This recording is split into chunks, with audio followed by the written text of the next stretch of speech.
अभी तक जो रघुनाथ भट्ट गोस्वामी के बारे में हम बता रहे थे, तो इनका जन्म हुआ काशी वाराणसी में, जिसको अब बनारस कहते हैं। काशी वाराणसी एक ही है, कोई अलग प्लेस नहीं है। पहले मुझे भी लगता था ये दो अलग अलग जगह है, क्योंकि मैं कभी जाना नहीं था, कभी पढ़ा नहीं था इस बारे में भी, कई साल पहले तक भी। उसके बाद जब पढ़ा जाना तो मुझे समझ आया काशी वाराणसी एक ही है, तो ये अलग अलग प्लेस नहीं है। जैसे कई बार हम वृंदावन को ब्रज बोल देते हैं शॉर्ट में, पर ब्रजमंडल तो कितना बड़ा है, 284 कोस है, बट हम शॉर्ट में वृंदावन को ब्रज या ब्रज बोल देते हैं। तो एक ही उसके अलग अलग नाम हो जाते हैं, है ना। तो वैसे ही काशी वाराणसी एक ही है, ये पुराने नाम है। बनारस जो नाम पड़ा वो आने वाले टाइम में पड़ा, जब कई इन्वेडर्स आए, जैसे अंग्रेज आए, मुगल्स आए, उसके बाद ये नाम बनारस हो गया। एक आसान नाम के लिए बनारस दे दिया गया। अब यहीं पे इनका जन्म हुआ था रघुनाथ भट्ट गोस्वामी का। यहीं पे वो सेवा किया करते थे महाप्रभु की। महाप्रभु इनके यहाँ पे 2 बार मिले, 2 बार रहे। पहले जगन्नाथपुरी से वृंदावन जाते हुए तो पहले यहाँ पे 10 दिन रहे, फिर रिटर्न आके 2 महीने बनारस में रहे। तो जाते हुए 10 दिन रहे तपन मिश्रा रघुनाथ भट्ट के घर, और आते हुए रहे पास ही में एक और भक्त का घर था रघुनाथ भट्ट के, उनका नाम था चंद्रशेखर वैद्य, उनके घर में 2 महीने रहे।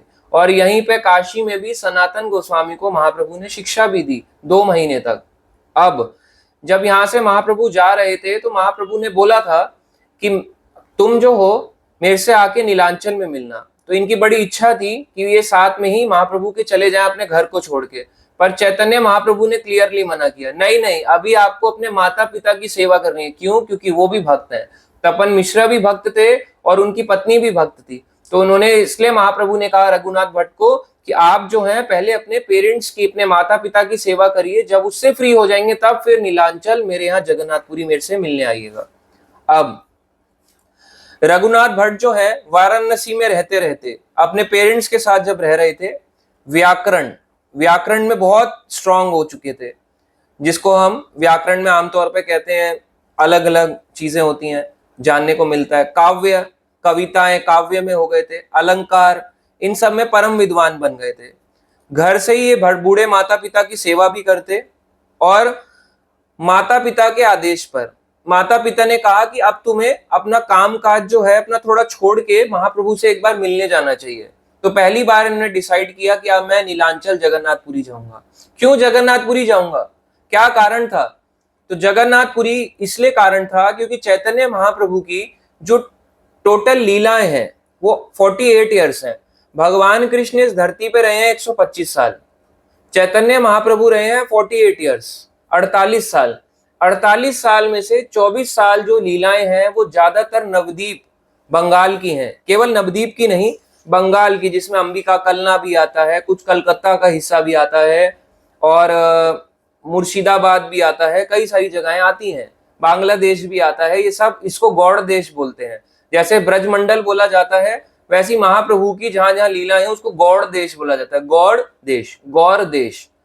अब आता है जब महाप्रभु ने संन्यास लिया, संन्यास लेने के बाद 24 साल जब हो चुके थे, महाप्रभु की एज 24 ईयर्स थी, महाप्रभु चले गए वहां से जगन्नाथपुरी को। अगले 24 ईयर्स के लिए चैतन्य महाप्रभु सन्यासी के रूप में जगन्नाथपुरी रहे, और तब एक्चुअली उन्होंने ट्रैवल शुरू किया, जो हम देखते हैं वृंदावन गए, फिर ये गोस्वामी से मिले, 6 गोस्वामी से, फिर वापस आए, तब जाके ये सब स्टार्टिंग हुई।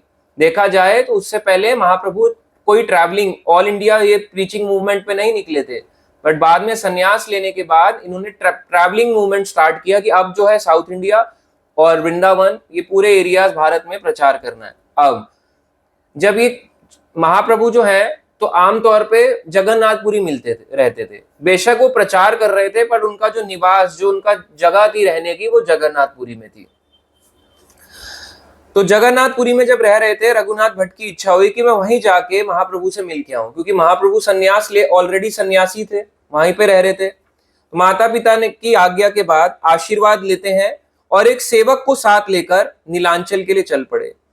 सेवक को इन्होंने जो साथ लिया, तो सेवक के सामान ढोने वाला, कुछ सामान था इनके पास में जो महाप्रभु के लिए लेके जा रहे थे, तो सामान ढोने वाले एक सेवक को साथ में लेके रघुनाथ भट्ट पैदल पैदल निकले। सोचो कहाँ, वाराणसी, उत्तर प्रदेश का ईस्ट, फिर आता है झारखंड, फिर वेस्ट बंगाल या बंगाल आता है, फिर आता है जगन्नाथपुरी। इतना लंबा ट्रैवल है, कई किलोमीटर्स का, कई दिन लग जाएंगे पहुंचने में, पर पैदल पैदल निकले। पहले के टाइम में इसको यात्रा कहा जाता था, पैदल करना यात्रा। अब तो जो यात्राएं होती हैं आमतौर पे हम इतना चल भी नहीं सकते, ना लोगों के घुटने इतने जवाब देने इतने शक्तिशाली बचे, ना शरीर इतना शक्तिशाली बचा, पर पहले पद यात्राएं, पैदल पैदल यात्राओं की बहुत अहमियत थी। तो ये निकले। जब निकले तो रास्ते में बंगाल में इन्हें एक भक्त मिला, पैदल पैदल जा रहे थे, बंगाल में रामदास विश्वास नामक भक्त से मिले। ये कायस्थ जाति का था, कायस्थ जाति कास्ट का था, और रामदास विश्वास जो था शास्त्रों में बड़ा स्ट्रांग था, हमेशा जो है राम नाम का भजन करता था, जय श्री राम जय श्री राम जय श्री राम, सीताराम सीताराम, राम जी के नाम का भजन करता था, और ये भगवान राम का बड़ा भक्त था। रघुनाथ भट्ट जब अपने सेवक के साथ जा रहे थे तो बंगाल में उन्हें ये मिल गए, जिनका नाम था रामदास विश्वास। तो ये भी जगन्नाथपुरी की ओर को जा रहे थे, तो ये उनको मिल गए। तो उन्होंने बताया कि मैं भी जगन्नाथपुरी के दर्शन के लिए जा रहा हूं। तो साथ में एक तरह रघुनाथ भट्ट और साथ में बंगाल के भक्त रामदास विश्वास, दोनों साथ हो गए। अब दोनों भजन करते हुए चल रहे हैं। रघुनाथ भट्ट अपना क्या कर रहे हैं, हरे कृष्ण महामंत्र कर रहे हैं, और रामदास जो है वो राम जी का भजन करते हुए चल रहे हैं। कभी कभी हरे कृष्ण भजन महामंत्र करते, कभी कभी राम का भजन करते। तो दोनों साथ में आराम से आनंद में चल रहे थे। रास्ते में रघुनाथ भट्ट का सामान लेकर अपने सर पे रख लेते, रामदास विश्वास ने उनका सामान अपने सर पे रख लिया और इस प्रकार से चला करते। जहां जहां वो रुकते रघुनाथ भट्ट का पांव दबाते। अब रघुनाथ भट्ट को बड़ा आश्चर्य लगता कि एक भक्त से मैं ये सेवाएं कैसे ले सकता हूं। तो रघुनाथ भट्ट ने कहा, आप इतने महान भक्त हैं, पंडित हैं, आपको मेरे जैसे की सेवा करने की क्या जरूरत है, आप मेरी कोई भी प्रकार की सेवा ना कीजिए। मना करते हैं किसको, रामदास जी को, कि आप मेरी कोई सेवा मत करिए। तो वो कहते हैं रामदास कि मैं तो शूद्र हूं, मैं पतित हूं, और आप जैसे भक्तों की सेवा से ही मेरा उद्धार हो सकेगा। और ऐसे भजन गाते हुए, जप करते हुए फाइनली ये पहुंचे जगन्नाथपुरी। जब जगन्नाथपुरी पहुंचे तो वहां पहुंच के जब महाप्रभु रहा कर रहे थे तो रघुनाथ भट्ट ने दंडवत प्रणाम किया। किसको, चैतन्य महाप्रभु को। चैतन्य महाप्रभु को प्रणाम करने के बाद, और आपको बताएं महाप्रभु कहाँ रहते थे, ज्यादातर महाप्रभु या तो भक्तों के घर में होते थे जगन्नाथपुरी में, या एक जगह है जो कि बहुत रेयर ऑफ द रेयरेस्ट लोग जानते हैं, वो आती है गंभीरा। 12 साल चैतन्य महाप्रभु गंभीरा, एक गड्ढा टाइप है आज के समय में।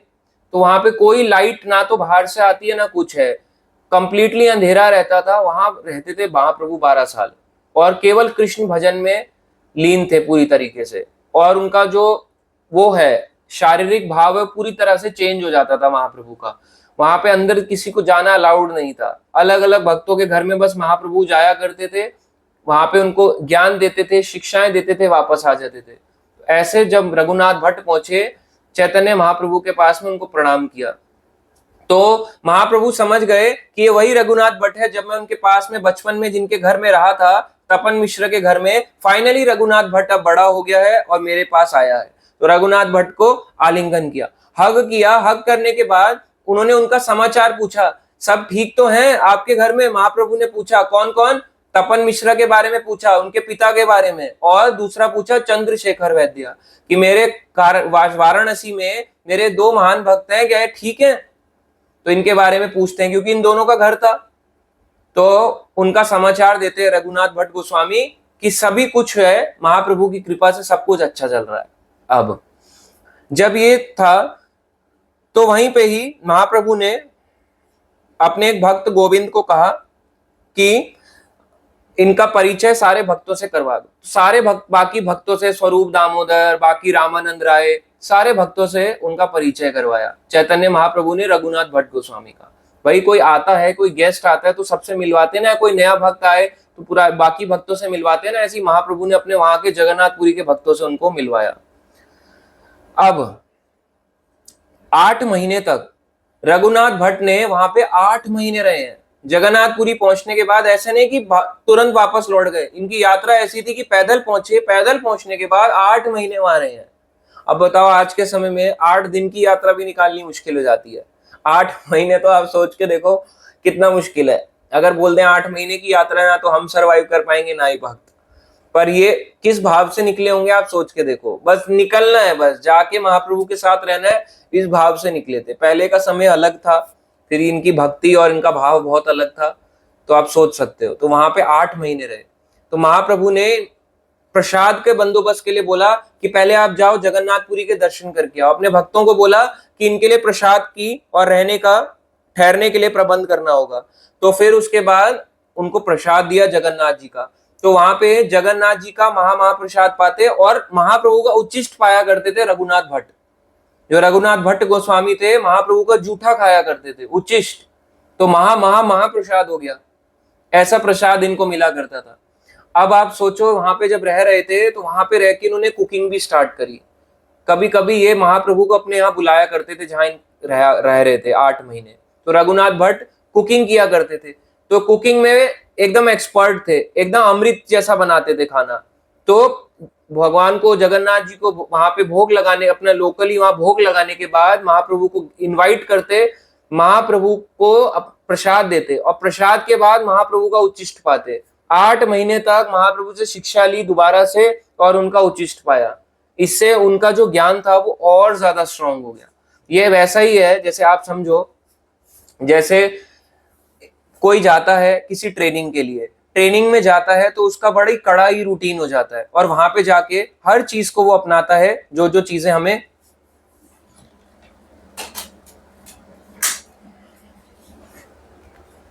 चीजें हमें करनी चाहिए। फिर वहां पे जाने के बाद अब आप सोचो, इतना इनका जो रूटीन था, एवरीडे महाप्रभु को बुलाना, महाप्रभु के लिए प्रसाद कुक करना 8 महीने तक, ऐसे इन्होंने अपनी सेवा भाव से रघुनाथ भट्ट ने सेवा करी। अब उसके बाद इतना समय, कितनी अच्छी शिक्षा मिली होगी जहां 8 महीने किसी इतने शुद्ध वैष्णव के साथ रहते हैं। ऐसे बोलते हैं कि साधु संग लव मात्र साधु संग, कि लव मात्र भी हो जाए तो बहुत है, ज्यादा नहीं, थोड़ा सा लव, थोड़ा सा भी मिल जाए, 0.मिली सेकंड का भी तो बहुत होता है। तो ये तो सोचो 8 महीने रहे हैं, वो भी महाप्रभु के साथ साक्षात, कितना इनका ज्ञान कितना बढ़ गया होगा। मतलब आप ये लगा लो कि आप जो ट्रेनिंग ले रहे हो, जब किसी स्कूल कॉलेज में जाते हो, किसी नॉर्मल व्यक्ति या टीचर से नहीं, आप वहां के हेड से ले रहे हो, जो कि सबसे सुप्रीम है। ऐसे व्यक्ति से इन्होंने टीचिंग ली वहां पे। तो 8 महीने वहां रहे। तो जो इनके भक्त आए थे, कोई पूछेगा कि रामदास जी का क्या हुआ, जो इनके रात आए थे रामदास विश्वास, तो महाप्रभु ने जब उनसे मिले थे तो उस पर कोई विशेष कृपा नहीं करी, जबकि पहली बार रामदास मिले थे। कारण ये था, रामदास जो है राम जी का नाम तो जपते थे, भगवान राम के प्रति आस्था तो थी, बट ये मायावादी थे। जप तो करते थे पर भगवान राम में लीन होना चाहते थे, कि मैं भगवान में लीन होना चाहता हूं। तो ऐसा विचार करना और भगवान का भजन करना, जैसे आज के टाइम भी लोग करते हैं, और क्या लीन हो जाएं, बस लीन रहूं, लीन भक्ति में लीन होना नहीं, मतलब भगवान के शरीर में लीन हो जाऊं, ऐसा लीन होना। ऐसे मायावाद थे और महाप्रभु को तो वैसे भी मायावाद बिल्कुल भी पसंद नहीं था। इस कारण से महाप्रभु ने इन पे कोई विशेष कृपा नहीं करी। तो महाप्रभु इनके सारे हृदय की बात को जानते थे। उसके बाद जब महाप्रभु की कृपा नहीं मिली, इन्होंने वहीं पे ही महाप्रभु की कृपा पाने के लिए ही जगन्नाथपुरी में अपना निवास स्थान चुन लिया। रामदास विश्वास ने सोचा कि अब मैं बंगाल नहीं, अब मैं जगन्नाथपुरी ही रहूंगा। अब 8 महीने तक महाप्रभु ने शिक्षाएं दी रघुनाथ भट्ट गोस्वामी को। 8 महीने के बाद यहां पे क्या हुआ, 8 मास रही प्रभु भट्ट विदाय दिला, विवाह ना करी बलि निषेध करिला। 8 मास में रहने के बाद प्रभु भट्ट विदाय दिला, चैतन्य महाप्रभु ने उनको विदा किया। विदा करते करते उन्होंने उनको क्या कहा, विवाह ना करी बलि निषेध करिला। आपके लिए विवाह नहीं करना निषेध है, प्रोहिबिटेड है, आपको विवाह नहीं करना है। क्योंकि बड़े उद्देश्य से महाप्रभु इनको चाहते थे कि ये लाइफ लॉन्ग जो है हमेशा एक सन्यासी बन के रहे। तो 6 गोस्वामी में से किसी की भी कभी शादी नहीं हुई। 6 गोस्वामी सन्यासी थे, ये 6 के 6, रूप सनातन, रघुनाथ भट्ट, रघुनाथ दास, जीव गोस्वामी, गोपाल भट्ट, ये 6 के 6 जो है सन्यासी थे। तो विवाह ना करने के लिए बोला, और बोला कि जब तुम घर जाओगे तो अपने वृद्ध माता पिता की सेवा करना। कारण क्या था वृद्ध माता पिता की सेवा करना, जबकि भगवान तो कहते हैं जो मेरी सेवा में आ जाए माता पिता की भी सेवा हो जाती है। क्यों भेज रहे हैं माता पिता की सेवा करने के लिए? क्योंकि भगवान अपने से ज्यादा अपने भक्तों की सेवा चाहते हैं। इनके माता पिता हमारे जैसे कोई साधारण नहीं थे, कि एक साधारण माता पिता है, तब तो महाप्रभु मना कर देते कि यहीं रहो, क्या जाने की जरूरत। पर क्योंकि वो भक्त थे तो महाप्रभु चाहते थे कि मेरे से भी ज्यादा सेवा मेरे भक्तों की हो, इसलिए कहा कि वापस जाओ, वापस अपने माता पिता यानी तपन मिश्र और उनकी पत्नी की सेवा करो। कहाँ जाना है? वापस काशी वाराणसी लौट जाओ, वहां उनकी सेवा करना भक्ति भाव से, और वहां शास्त्रों का अध्ययन करना वापस काशी में जाके। तो इसलिए इन्होंने वापस भेजा। और क्या कहा कि तुम किसी शुद्ध वैष्णव से जिसने भागवत साक्षात्कार किया हो उससे श्रीमद् भागवत का पाठ सुनना। शुद्ध वैष्णव से, शुद्ध वैष्णव काशी में पाना कितना मुश्किल होगा। काशी में पाना शुद्ध वैष्णव जिसने भागवत का साक्षात्कार किया हो, और ऐसे कौन थे? एक उनके स्वयं पिता तपन मिश्र और चंद्रशेखर वैद्य। तो ऐसे व्यक्तियों से जाके आप भागवत साक्षात्कार जिन्होंने किया हो उनसे भागवत का पाठ सुनना। क्या कारण था? महाप्रभु ने उनको कहा क्योंकि ऐसे व्यक्तियों की आप भागवत सुनते हो, प्रभुपाद जी भी कहते हैं, जो व्यवसाय के लिए करते हैं, पैसों के लिए भागवतम करते हैं, बेचने के लिए करते हैं, ऐसे लोगों की भागवतम खराब कर देती है आपके माइंड को। क्योंकि जो वो सुना रहा है ना तो उसमें भाव होता है और ना सामने वाले में कभी भाव प्रकट हो पाता है, ना ही वो उन चीजों को समझ पाता है, क्योंकि वहां पे मेन मोटिव था उसका पैसा। वो बोलेगा नहीं बट पर्पज उसका पैसा था। बहुत से लोग कथा करते हैं, इस्कॉन में भी ऐसा होता है। तो बाहर आप देखोगे कथाएं चल रही है, पीछे म्यूजिक बज रहा है, ऐसे करके राम जी की कथा चल रही है, अच्छा लगता है, कृष्ण कथा, क्योंकि लोगों को मजा आता है, फिर डांस करते हैं लोग, गोल गोल घूमते हैं। ये तो सोचो जब इस्कॉन में भक्त आके अगर ऐसा कर दें तो बाहरी समाज का तो छोड़ ही दो, फिर क्या ही बोले बाकी समाज के वैष्णवों का और मायावादियों का, कर्मकांडियों का, वो क्या ही बोले फिर बाकियों के बारे में, जब इस्कॉन में और गौड़िया वैष्णव में ऐसा होता है। तो आप सोचो ऐसी कथाएं सुनने के लिए प्रभुपाद निषेध करते हैं। क्यों? क्योंकि यहाँ व्यवसाय है, यहाँ बिजनेस है, सुनाने वाला बिजनेस कर रहा है, उसको पैसा चाहिए, आपसे कोई आपकी भक्ति आपकी भावना से कोई मतलब नहीं है। आप कहीं भी देखो भागवतम जहां सुनाई जा रही है वहां पे लिखा होगा ज्यादातरों में श्रीमद् भागवत कथा। अंदर जब आप जाओगे, अंदर जाके देखोगे वहां पे गाने बजाने चल रहे हैं, मतलब पर्पस जो था वो अलग ही हो गया। तबला बजा रहा है एक व्यक्ति और ऐसे करके, और एक बजा रहा है वो म्यूजिक निकाल रहा है। वो गलत नहीं है, वो अच्छे आर्टिस्ट हैं, बट आपको भागवत कथा में इन सब चीजों की क्या जरूरत? इन सब चीजों की कोई जरूरत नहीं है। एक बेसिक करताल भी सफिशिएंट है, करताल मृदंगा, नथिंग। ये सब चीजों की जरूरत भी नहीं है। अगर आपको कोई भजन बीच में गाना भी पड़ जाए तो बस।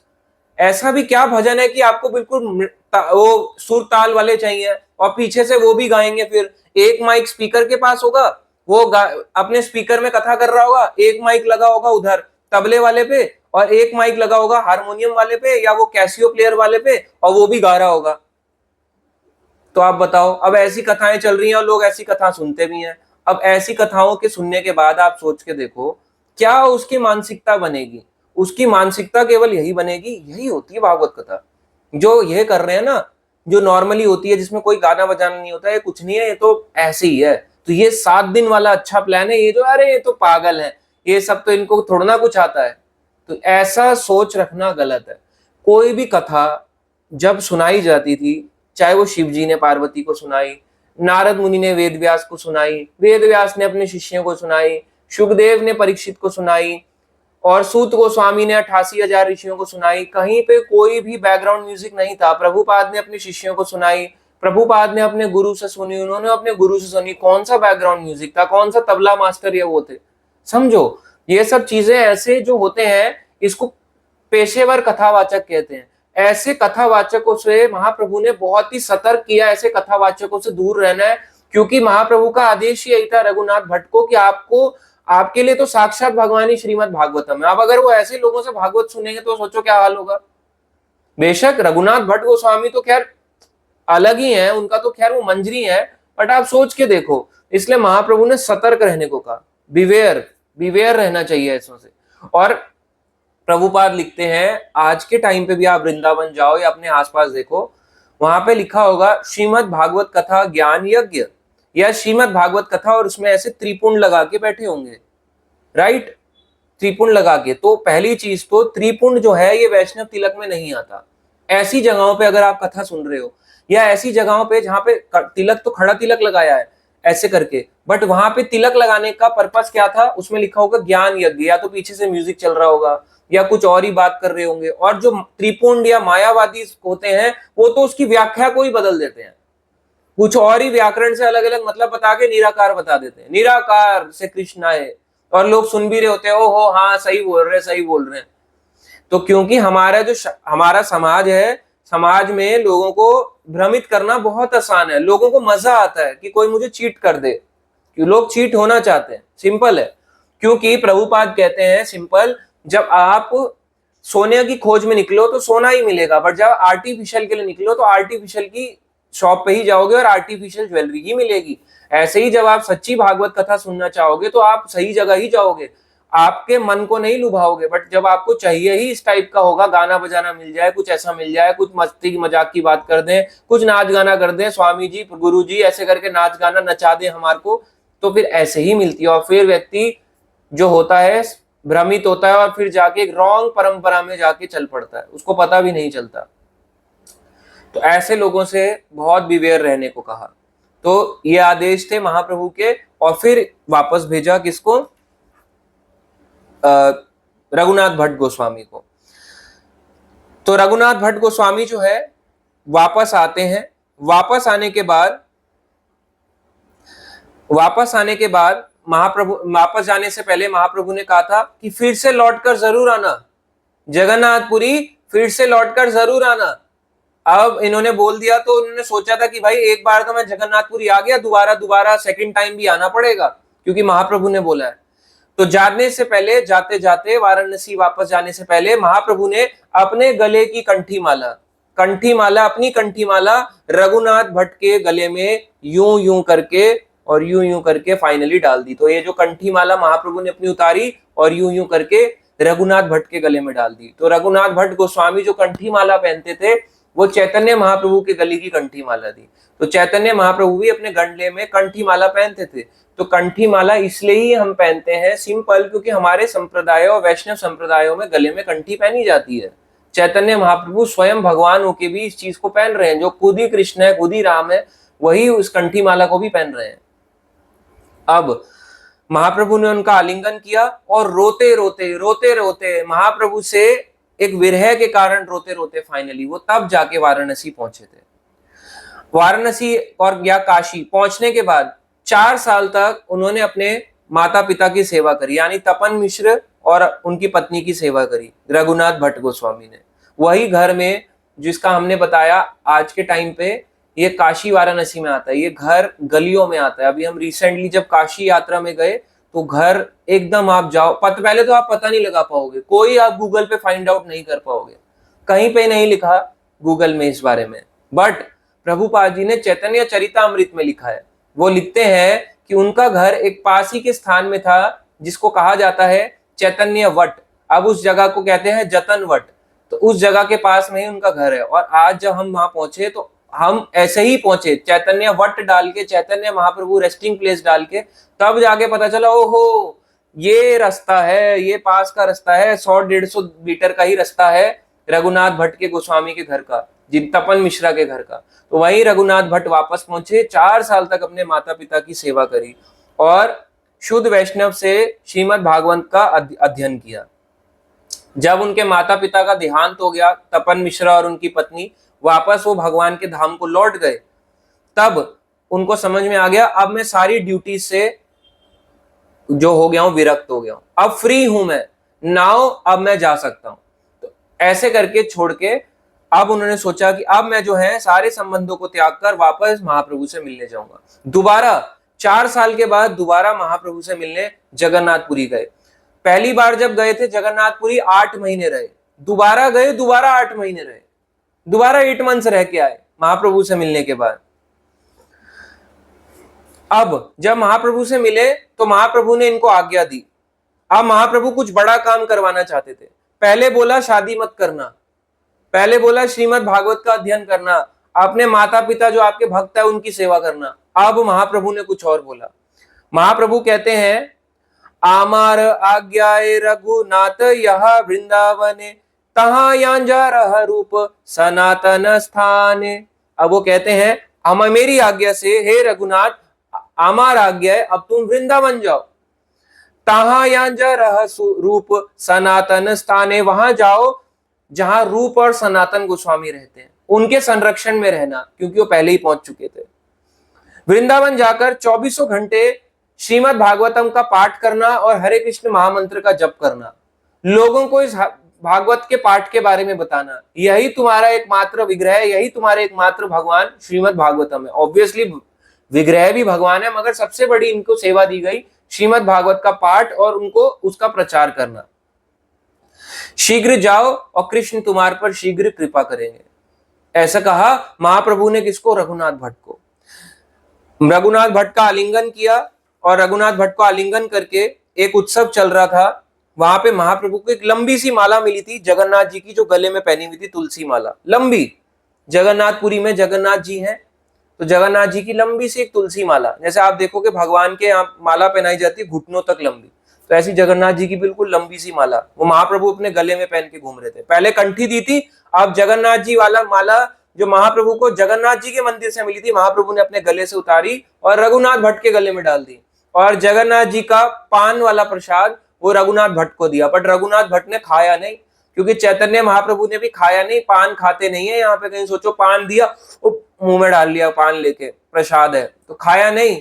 रघुनाथ भट्ट ने उसको संभाल के रखा, माला को संभाल के रखा और वापस उसको लेके वृंदावन को चल पड़े। अब पैदल पैदल जगन्नाथपुरी से वापस वृंदावन गए। कंप्लीट यात्रा जो इनकी चलती थी वो पैदल पैदल पैदल पैदल पैदल पैदल पैदल ही चला करते थे। अब जब वहां पहुंचे महाप्रभु की आज्ञा से रघुनाथ भट्ट जब वृंदावन पहुंचे तो रूप सनातन गोस्वामी से मिले, उनको प्रणाम किया। रूप गोस्वामी, सनातन गोस्वामी ऑलरेडी वृंदावन में रह रहे थे। इनका एक ही काम था रघुनाथ भट्ट का, सबसे बड़ा, भागवतम का पाठ करना। तो वहां पे जाके भागवतम का पाठ करते।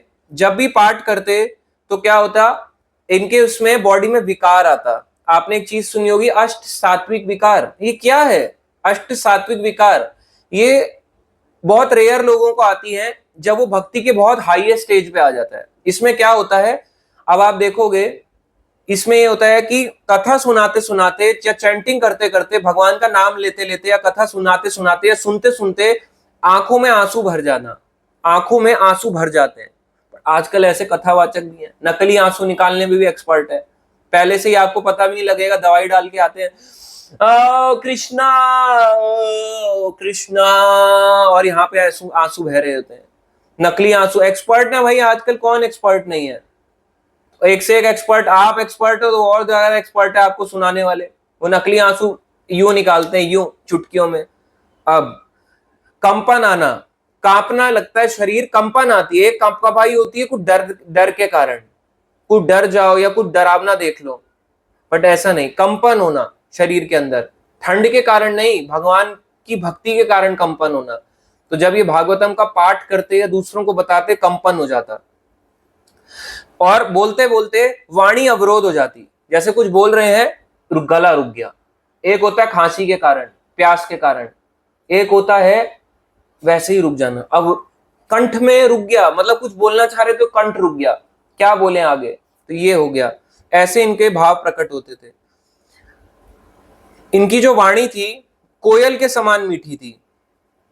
कोयल के समान मीठी का मतलब है कि जब ये सुनाते थे भागवतम का श्लोक, अलग अलग राग में सुनाते थे। एक ही श्लोक को 3-4 अलग अलग वे से सुनाया करते थे।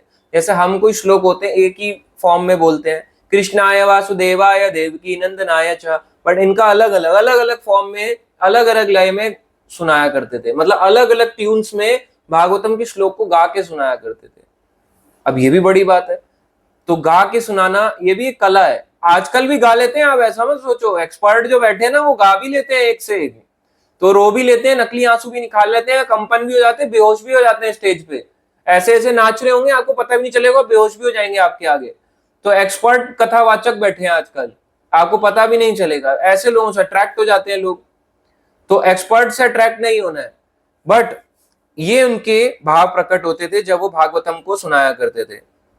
जब भी वो कृष्ण के सौंदर्य या माधुर्य भाव के बारे में, माधुर्यता के बारे में पढ़ते, तो प्रेम से विवल हो जाते, खुद को भूल जाते मैं कौन हूं। क्या मैं सन्यासी हूं, क्या हूं, अपने बारे में ही भूल जाते कि मेरा पर्पस क्या था, मैं क्यों यहां आया हूं वृंदावन में। इतना खो जाया करते थे। पूरी तरह से इन्होंने समर्पित हो गए थे भगवान के प्रति। जब राधा गोविंद देव जी का मंदिर बन रहा था वृंदावन में, रूप गोस्वामी द्वारा राधा गोविंद देव जी का मंदिर बना, आप सबको पता होगा। राधा गोविंद देव जी का मान सिंह द्वारा बनाया गया, जयपुर के राजा। तो लाल पत्थर अकबर ने दिया था, मान सिंह द्वारा बनाया गया। तो जब ये मंदिर गोविंद देव जी मंदिर बना, तो उनके मंदिर के हेल्प के लिए, मतलब आप कह सकते हो सुपरविजन के लिए, रघुनाथ भट्ट गोस्वामी को भी रखा गया, ताकि गोविंद देव जी का मंदिर जो आज के समय वृंदावन में है, उसमें सुपरविजन रघुनाथ भट्ट गोस्वामी भी कर पाए। अपने शिष्यों को भी वो गोविंद देव मंदिर को बनाने में सेवा में लगाते। गोविंद देव जी के लिए वंशी और मकर आकृति वाले, मछली के आकार वाले कुंडल, ऐसे कान में भगवान मकर आकृति वाले कुंडल पहनते हैं। कोई पूछे भगवान कैसे कुंडल पहनते हैं, मकर आकृति, मकर यानी मछली, यहाँ पे मकर आकृति के कुंडल भगवान पहनते हैं। और वंशी, गोविंद देव जी की जो बांसुरी है, वो रघुनाथ भट्ट गोस्वामी ने कहा अपने शिष्यों को कि आप गोविंद देव जी के लिए इसको तैयार कीजिए, ऐसे ऐसे आभूषण बनाइए। तो ये उनकी एक और सेवा हो गई। अब रघुनाथ भट्ट गोस्वामी जब रह रहे थे, केवल ये वृंदावन में ही नहीं रहते थे, अलग अलग जगहों में, वृंदावन, काम्यवन, गोवर्धन, है ना, राधा कुंड, अलग अलग जगहों में रहते थे। अब इनका कैसा भाव होता था, ना तो ये भौतिक जगत की कोई बात सुनते, वैसे तो सारे गोस्वामी ही ऐसे थे, बट ये भी ऐसे ही थे, ना उसके विषय में कहते, किसी भी प्रकार की भौतिक विषय के बारे में ज्यादा चर्चा नहीं करते थे कथाओं में, कभी नहीं कहते थे भौतिक विषय के बारे में, केवल कृष्ण वार्ता करते और कृष्ण की पूजा करते। ना वैष्णव निंदा सुनते ना करते, ना वैष्णव निंदा किसी से सुना करते थे ना करा करते। अच्छा, निंदा है क्या, निंदा है किसी को नीचा दिखाना, करेक्शन इज नॉट निंदा, बार बार तो निंदा नहीं सुनते थे, करेक्शन अलग चीज है, किसी से गलती हुई है तो सुनना पड़ेगा ना भाई, वो तो नुकसान कर देगा नहीं तो निंदा नहीं सुनते थे, ना ही निंदा करा करते थे भक्तों की। हरे कृष्ण, और इनको बस ये था कि जो भी जितने भी जीव हैं, चाहे वो जैसा भी हो, हर कोई किसी ना किसी प्रकार से कृष्ण की सेवा में लगा हुआ है, यही भाव से रहा करते थे। तो रघुनाथ भट्ट जो है, हमेशा जब भी उनको कृष्ण का स्मरण, एक नजदीकी संबंध चाहिए हो, वो वापस जो महाप्रभु वाली तुलसी की माला है, जो उनको जगन्नाथ जी वाली तुलसी माला मिली थी, उसको निकालते और जगन्नाथ जी के प्रसाद, वो जो पान का प्रसाद था, उसे बांधकर यूं गले में पहन लेते। जबकि सोचो माला कितनी पुरानी हो गई होगी, जगन्नाथ जी से महाप्रभु को मिली, ताजी थी, अब महाप्रभु ने दे दी रघुनाथ भट्ट को। अब रघुनाथ भट्ट चलते चलते वृंदावन भी आ गए, वृंदावन में इतने साल रह भी रहे, उस माला को उन्होंने प्रिजर्व करके रखा अपने पास में। हम भी प्रिजर्व कर सकते हैं, पता है, माला को, जो हमें भगवान की माला मिलती है ना मंदिर से, किसी भी मंदिर से जाओ तो उसको आप प्रिजर्व कर सकते हो। कैसे, जैसे लोग अपनी शादियों की माला बनवाते हैं, रियलिटी बता रहा हूँ, शादियों की माला आजकल फ्रेम कराई जाती है ना, 2 हंसों का जोड़ा, और ऐसे करके शादी की माला उसमें टंग जाती है, उसके अंदर फ्रेम के अंदर होती है। बाद में पता चलता है कौन हंस था कौन हंसनी थी, पर उसको लोग फ्रेम करवाते हैं। ऐसे ही आप जो है, भक्त जो है, अपने घरों में उस माला को, जो भगवान की माला मिलती है, उसको फ्रेम भी करा सकते हो। जस्ट लाइक उनकी माला को अगर हम प्रिजर्व कर सकते हैं, व्हाई नॉट कृष्णाज माला। सिंपल सी बात है, अपनी चॉइस है। लोग कहते हैं जो हमने वरमाला एक्सचेंज करी, वो भी हम भक्त थे तो वो भी हमने पहले भगवान को ऑफर करी, उसके बाद हमने उसको कर लिया। अगर वो कर सकते हैं, अच्छी बात है, भगवान की ऑफर्ड माला, तो भगवान की क्यों नहीं, ये है ना बात। तो ये अपने पास प्रिजर्व करके रखते थे। अब ये जब कथाएं करते थे, तो कथा करते करते देवताओं के गुरु बृहस्पति उनसे भी ज्यादा सम्मानीय थे। जो देवताओं के गुरु थे बृहस्पति, उनसे भी ज्यादा सम्मानीय थे, उनके लिए भी सम्मान, वो भी इनका सम्मान करते थे। और जब भागवत का पाठ करते थे, व्यास देव जी भी इसे आनंदित होकर सुनते थे। व्यास देव जी जिन्होंने श्रीमद् भागवतम लिखा तो उन्होंने, बट जब सुनाया करते थे रघुनाथ भट्ट, तो रघुनाथ भट्ट के मुंह से सुनने के लिए व्यास देव जी भी किसी रूप में आके उसको सुना करते थे और उसको पाके आनंद पाते थे। सोचो, जो लिख रहा है वही कथा सुनने के लिए आ रहा है रघुनाथ भट्ट गोस्वामी से, इसलिए इनका प्रेम रघुनाथ भट्ट का बहुत ज्यादा था। अब जब आप जाओगे कभी राधा कुंड जाओ, तो राधा कुंड में आपको अलग अलग प्लेसेस मिलेंगी, ये गोस्वामी की भजन कुटीर, ये भजन कुटीर, भजन कुटीर, ऐसे ही रघुनाथ दास गोस्वामी है, रघुनाथ भट्ट गोस्वामी, भट्ट गोस्वामी अलग है। तो रघुनाथ भट्ट गोस्वामी की भजन कुटीर भी है गोवर्धन में, राधा कुंड पे। तो वहां जाते हैं, भजन कुटीर है रघुनाथ भट्ट गोस्वामी की, आप जाओ, आप देखो वहां पे है। तो रघुनाथ भट्ट गोस्वामी का भजन कुटीर का मतलब क्या मतलब है, तो वहां बैठ के भजन किया करते थे रघुनाथ भट्ट, कहां पे, राधा कुंड में। और वहीं पे बैठ के श्रीमद् भागवतम का कई बार पाठ भी करते थे और दूसरों को भी इसके बारे में बताया करते थे। और इनका जो ग्रंथ है, जो इन्होंने ग्रंथ लिखे, कोई वक्त पूछेगा हर गोस्वामी का अपना अपना ग्रंथ होता है, इनका क्या ग्रंथ था? इनका मेन काम भागवतम पढ़ना और सुनाना था। तो इन कोई ठोस परिणाम, मतलब वो नहीं है, ठोस रेफरेंस नहीं है कि इनके द्वारा कौन से ग्रंथ लिखे गए। तो कोई बोले आज के समय में मुझे रघुनाथ भट्ट गोस्वामी का ग्रंथ पढ़ना है, कोई ग्रंथ नहीं है, एक ही ग्रंथ था श्रीमद् भागवतम, आप उसको पढ़ो, उससे उनको प्रसन्नता मिलेगी। आप उसको पढ़ो, उसको सुनो, वही उनके सबसे बड़ी प्रसन्नता है। कोई भी उनकी द्वारा लिखी हुई बुक आज के समय में प्रेजेंट नहीं है। जैसे NOD, nectar of instruction, nectar of devotion, Upadeshamrita, भक्ति रसामृत सिंधु, ये रूप गोस्वामी की है।